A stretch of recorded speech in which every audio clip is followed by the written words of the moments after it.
får bara stå så här. Okej, jag ska bara så där. Det syns ingenting. Ska jag se. Är du kvar här nere nu? Nej, nu ska du stå här med den här datorn. Nej, du får inte trycka igen den. Så ska den stå. Okej, nu står du. Jag kan lägga ut den där bilden, va? Nej, gör ingenting. Nej. Snälla. Okej. Varför då? Jag är så himla rädd att de här ska backa. Jag är så rädd att de här ska backa. Men jag gör inte det.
Ladies and gentlemen, good morning, and you're so welcome for the announcement of this year's Nobel Prize in Physiology or Medicine.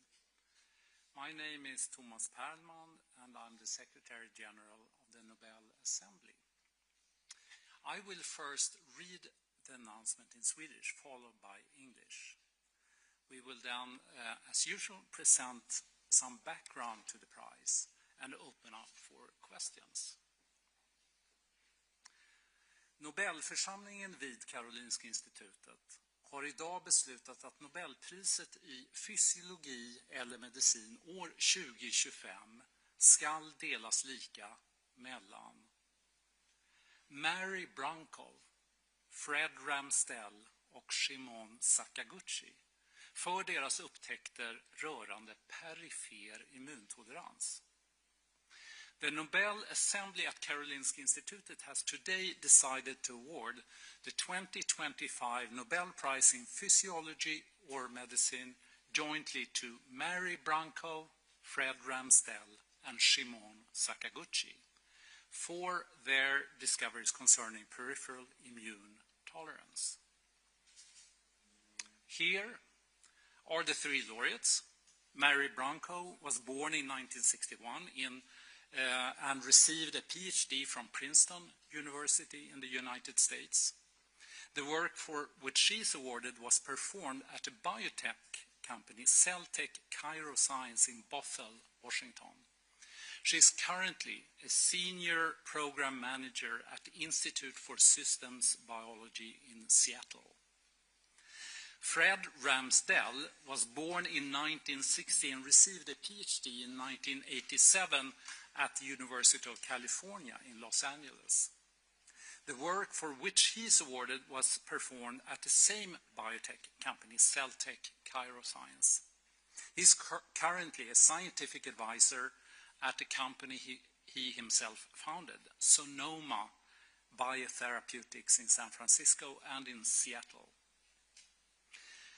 Shimon Sakaguchi was born in 1951, earned an MD in 1976 and a PhD degree in 1983 from Kyoto University in Japan. The work for which he is awarded was initiated at Aichi Cancer Center Research Institute in Nagoya.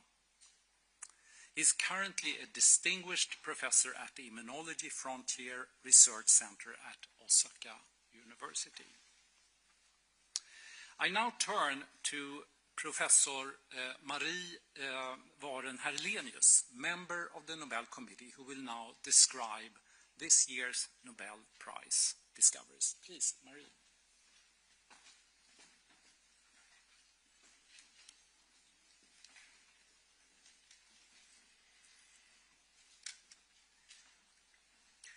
This year's Nobel Prize in Physiology or Medicine relates to how we keep our immune system under control so we can fight all imaginable microbes and still avoid autoimmune disease.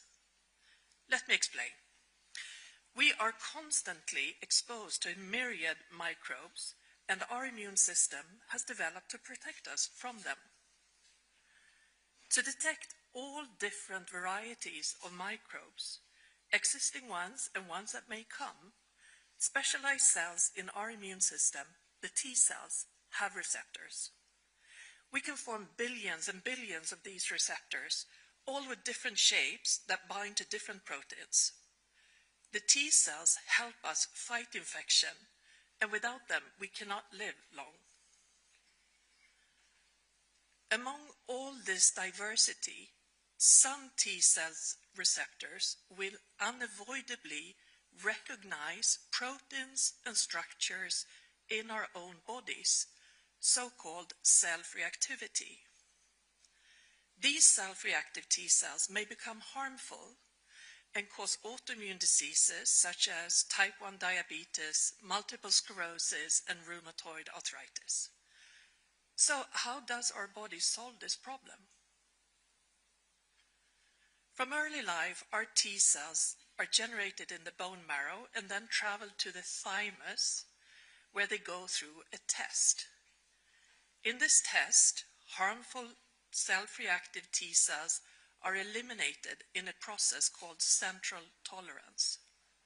For a long time, this was believed to be the only way self-tolerance is obtained. However, some self-reactive cells escape out into our circulation and are potentially dangerous. This year's Nobel Prize in Physiology or Medicine concerns the discovery of how those potentially harmful T cells are kept in check. The discovery started with Shimon Sakaguchi's interest in the phenomenon that removing the thymus from mice 3 days after birth led to an overreactive immune system which caused autoimmune diseases. However, if T cells from healthy mice were injected, the development of autoimmune disease was prevented. Sakaguchi realized that among these injected cells, there must be some cells that protect against the overreactive immune system and autoimmune diseases. He started a long search for these cells. Years later, he discovered that if the T cells to be transferred were depleted of cells with the cell surface protein CD25, this pool of cells would no longer protect against autoimmune diseases. But if the T cells with CD25 were also injected, the mice were protected. Sakaguchi called these CD25 positive cells regulatory T cells. Many researchers were, however, skeptical about the existence of regulatory T cells. The critical missing piece would come from Mary Branco and Fred Ramsdell. They studied a mouse strain called scurfy because of its scaly skin. The scaly skin was part of the severe autoimmune disease the mice developed. Branco and Ramsdell wanted to find the mutation causing the disease. Other researchers had shown that the scurfy mutation was somewhere in the middle of the X chromosome. Today it's possible to map a mouse genome, the whole genome, in a few days, but at the time it was an incredible challenge and like looking for a needle in a haystack. Branco and Ramsdell still took on the enormous work of mapping the middle part of the X chromosome in detail, and eventually established that the section of interest contained 20 potential genes. They then examined gene after gene. It was only with the 20th and last examined genes that they found the mutation. The faulty gene was previously unknown, but had many similarities with a group of genes called forkhead box or FOX genes, and they named the new gene FOXP3. Branco and Ramsdell suspected that the rare autoimmune disease, IPEX, which is also linked to the X chromosome, could be the human variant of the scurfy mouse disease. To understand if that was the case, they analyzed samples from children with IPEX and found mutations in the FOXP3 gene. These findings connected the FOXP3 gene also to human autoimmune disease. These two key discoveries, Sakaguchi's identification of cells that regulate immune responses, and Branco's and Ramsdell's identification of the FOXP3 gene as important for keeping the immune system in control, indicated that the FOXP3 gene could be important for regulatory T cells. Shimon Sakaguchi was first to show that FOXP3 is actually essential for the development of the regulatory T cells, so-called Tregs, and therefore critical in peripheral immune tolerance. This was soon followed by reports from other scientists and unleashed a whole new field in immunology.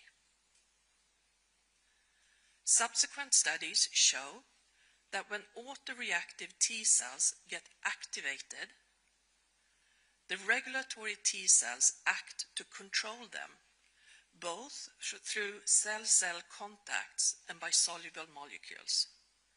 In this way, immune tolerance can be maintained without deleting too many T cells, which could be needed for our protection against current or future microbes. The discoveries have spurred development of several potential new treatments. Clinical trials are ongoing to increase the number of regulatory T cells for suppressing unwanted immune reactions in autoimmune disease or following organ transplantation. This is done either by injecting growth factors that stimulate regulatory T cells or by multiplying regulatory T cells in laboratories, which can then be given to patients. The opposite approach is used in trials for cancer. Cancer cells can make use of our regulatory T cells to avoid immune reactions that could destroy the cancer cells. For cancer treatments, the focus is therefore on down-regulating or destroying the regulatory T cells so that our immune system can act against the malignant cells. To summarize, Mary Branco, Fred Ramsdell, and Shimon Sakaguchi have provided fundamental knowledge of how the immune system is regulated and are therefore awarded this year's Nobel Prize in Physiology or Medicine for their discoveries concerning peripheral immune tolerance.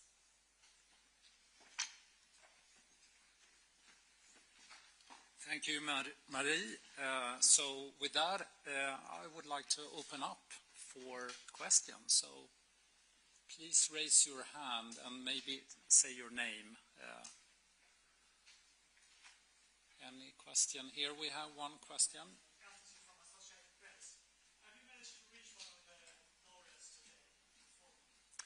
Yeah, you said it exactly right. I was able to reach one of the laureates, and that was Shimon Sakaguchi, who I reached.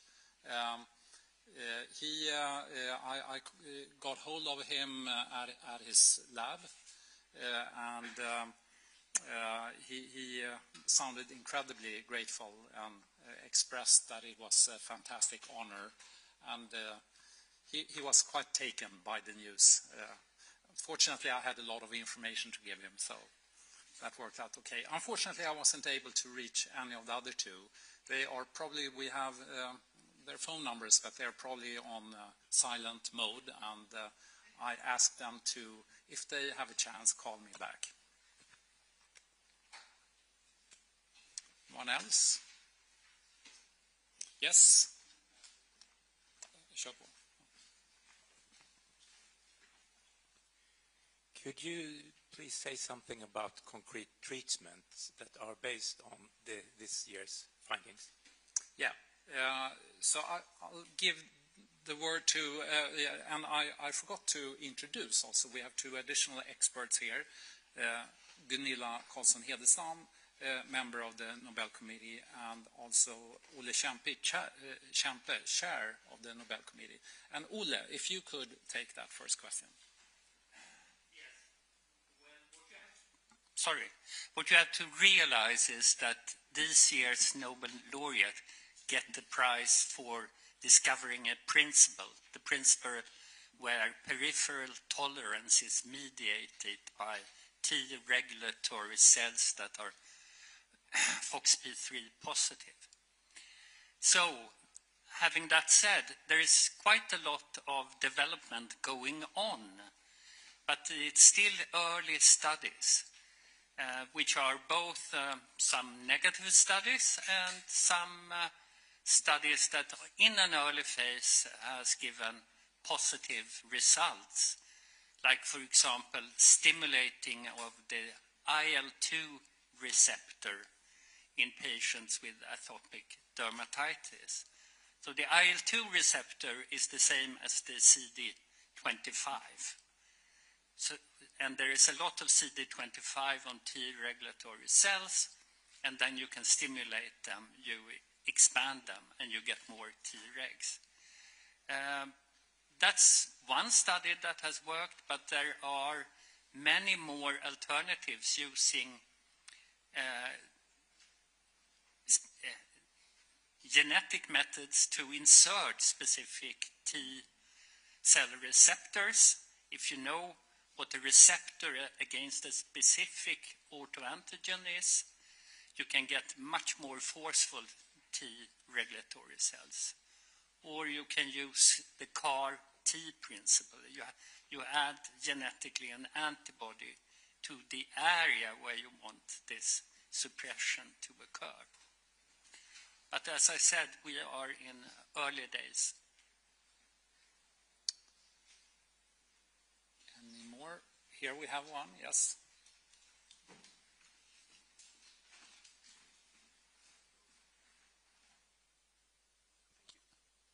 Hello, Bogdan Ratajewski from the Polish television. I wanted to ask, because as you mentioned, this year's prize, not unlike last year's, goes to what you would call fundamental research that furthers our understanding of physiology and medicine, and then later finds its practical applications. Why does the Nobel Committee decide to once again emphasize this area, this kind of research, as fundamental in science? Thank you very much.